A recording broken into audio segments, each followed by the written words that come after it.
नमस्कार. आज आम्ही सर्व जवळपास रावेर तालुक्यातील खिरवड, मोरगाव, तामसवाडी, अटवाडा, नेहता आणि अहिरवाडी या सर्व शिवारांमध्ये आम्ही शेतकऱ्यांच्या बांधांवरती भेटी दिल्या.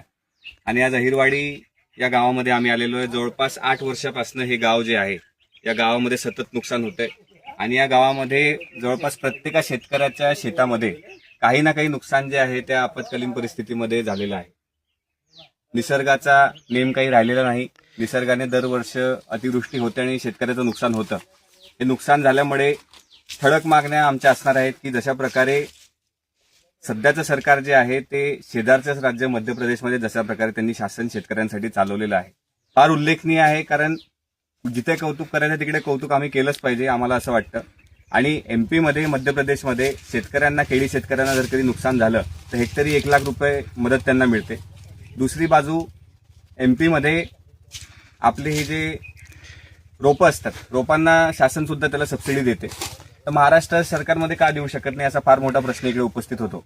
म्हणून आम्ही सरकारला विनंती करणार आहोत, सरकारला आग्रह करणार आहोत की आमचा केळी शेतकरी जो आहे त्या शेतकऱ्यासाठी त्याच्या पाठीमागे खंबीरपणे उभं राहण्यासाठी आपल्याला सध्या गरज आहे.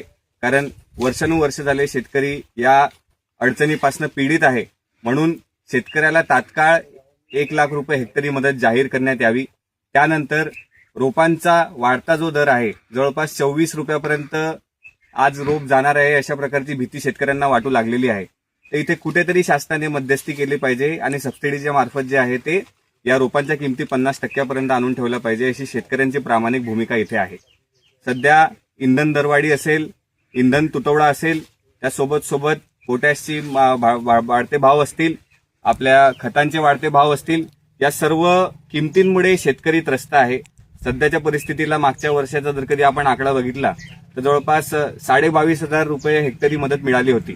पण आता जवळपास एका खोडाला उगवण्यासाठी 150 ते 200 रुपये खर्च शेतकरी तिकडे करतो. अशा प्रकारचं नुकसान झाल्यावरती शेतकऱ्याला 15 रुपये त्याच्या साफसफाई करण्यासाठी त्याला खर्च लागतो. तर असं 250 रुपयाचा खर्च शेतकरी करतो 0 रुपये कमवण्यासाठी. या परिस्थितीमध्ये या सगळ्या गोष्टी लक्षात घेता, एवढा खर्च लक्षात घेता, एवढी महागाई लक्षात घेता, इंधन दरवाढी लक्षात घेता सरकारने शेतकऱ्याच्या पाठीमागे खंबीरपणे उभं राहिलं पाहिजे अशी आमची प्रामाणिक भूमिका आहे. म्हणून तात्काळ लवकरात लवकर 1 लाख रुपये प्रति हेक्टर सरकारने शेतकऱ्यांना मदत जाहीर करावी. या संदर्भातलं निवेदन सुद्धा आम्ही सन्माननीय अधिकाऱ्यांना आम्ही देणार आहोत. एवढंच मी आपल्याला इकडे सांगू इच्छितो.